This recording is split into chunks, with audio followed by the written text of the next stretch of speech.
I don't know about you, but I'm in awe of people like Deepak Chopra who explore the outer realms of high consciousness. Me too. Deepak's helped millions of us expand our vision on how to get the most out of this life. His book, The Third Jesus, deals with the concept of enlightenment from a whole new perspective. The first Jesus is the historical Jesus, Jesus of the Gospels, but also Jesus that's mentioned by the Roman historian Josephus. Very little is known about the actual person, Jesus, historically.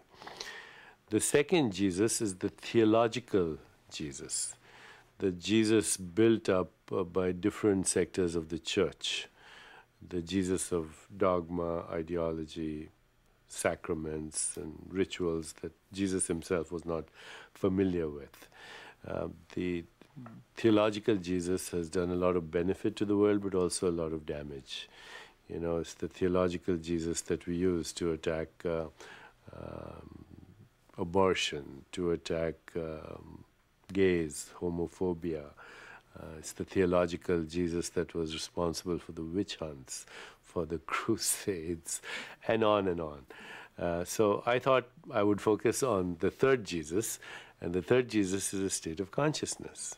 When Jesus says, I and the Father are one, or the kingdom of heaven is inside you, or I'm in this world and not of it. What's he talking about? You know, and is it something that I can also experience? Now, in our Eastern wisdom traditions, we say yes, because Jesus is a state of consciousness. You can call it Christ consciousness. And if we aspire to Christ consciousness, then we create within our own biology and within our own perception and our cognition and our moods and emotions and our personal relationships the attributes that he was talking about. When you tap into the consciousness that Jesus represents, what we're calling Christ consciousness, then everything shifts, and these things become actually spontaneous. They become attributes of your own consciousness, because knowledge is different in different states of consciousness, perception is different in different states of consciousness, biology is different in different states of consciousness, cognition, emotions, everything shifts all by itself.